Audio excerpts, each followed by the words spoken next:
Madame Séverine, Madame Séverine! Oui, Pépé? J'ai faim! Qu'est-ce qu'il y a pour le goûter? Mais c'est trop tard pour le goûter, Pépé! Mais Bah. par contre, j'ai une idée. Et aujourd'hui, j'avais prévu qu'on fasse un dessert. Ah, mais c'est quoi comme dessert? Tu aimes l'ananas? Oui, j'adore l'ananas. Alors, c'est un ananas rôti au four avec de la panna cotta à la noix de coco. Oh, ça a l'air compliqué. C'est très simple. Miam, miam, miam, miam, miam. J'ai besoin, pour l'ananas rôti, parce que c'est simple, j'ai besoin juste d'un ananas.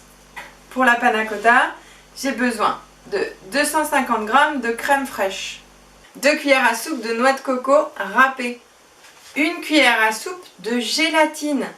Alors, des fois vous l'avez en poudre comme ça, donc c'est 1 cuillère à soupe, mais vous pouvez aussi l'avoir en feuilles. Si vous avez des feuilles, c'est 1 feuille et demie de gélatine, 2 centilitres d'eau, 40 g de sucre en poudre et quelques feuilles de coriandre.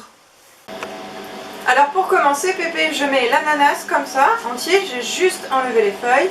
Je le mets dans le four à 170 degrés ou 180 pendant 1 heure.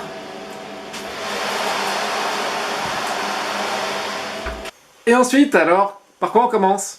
Alors on commence par mettre dans une casserole la crème fraîche,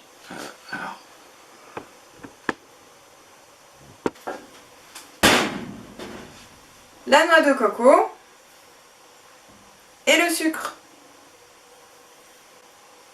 Et je vais mettre tout ça à chauffer, à infuser sur le feu. Mais il faut le faire chauffer longtemps? Non, seulement jusqu'à ce que ça frémisse.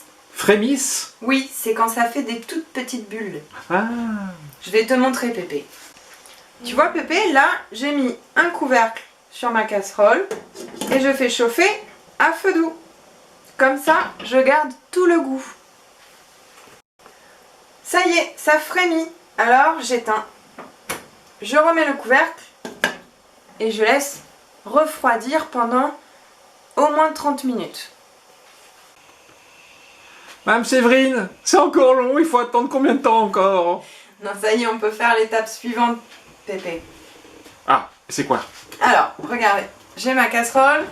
Ça y est, j'ai laissé refroidir et je vais le filtrer. Je vais le filtrer avec une passette pour enlever les morceaux de noix de coco. Ah. D'accord. Donc, je passe et j'appuie bien sur la noix de coco parce que c'est là qu'il y a tout le goût. Alors, on a quand même envie que ça ait du goût de noix de coco. Et voilà. Et je vais remettre ma crème qui est filtrée. Je la remets dans ma casserole. Hop. Et je la remets sur le feu. Pendant que je laisse ma crème à feu doux avec un couvercle sur le feu, je mets l'eau dans la gélatine. Alors si vous avez des feuilles de gélatine, il faut mettre les feuilles dans l'eau froide. Oui. Alors quand ça frétille, de nouveau, la gélatine. Et j'éteins le feu. Et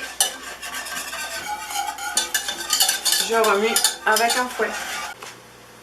Quand c'est bien mélangé, je le mets dans les récipients. Alors on peut le mettre dans un verre, on peut le mettre dans un bol aussi. Et voilà. Je le mets au frigo jusqu'à ce que ça prenne, ça veut dire jusqu'à ce que ça devienne un petit peu solide. 2 ou 3 heures. 2 ou 3 heures? Oh là là, mais faut le faire la veille ce dessert. Ouais, c'est un petit peu long, mais tu vas voir, c'est très bon. Ah. Alors, j'ai sorti l'ananas du four, je vais laisser un petit peu refroidir quand même, et maintenant je vais le découper en petits morceaux. Qu'est-ce que ça sent bon. Ça sent super bon. Allez, ça y est, j'ai coupé mon ananas en morceaux, j'ai rajouté des petits zestes de citron, mais ça, c'est pas obligatoire. Et donc, je vais le mettre.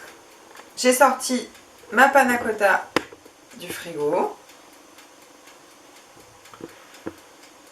Et je vais disposer des petits morceaux d'ananas dessus. Et alors, je sais, ça va être, c'est un peu bizarre, mais c'est super bon. On met des petits morceaux de coriandre par-dessus. On peut aussi mettre de la menthe ou du basilic. Vous pouvez essayer les trois. Et voilà. Et ça y est Pépé, tu peux enfin la manger. Enfin.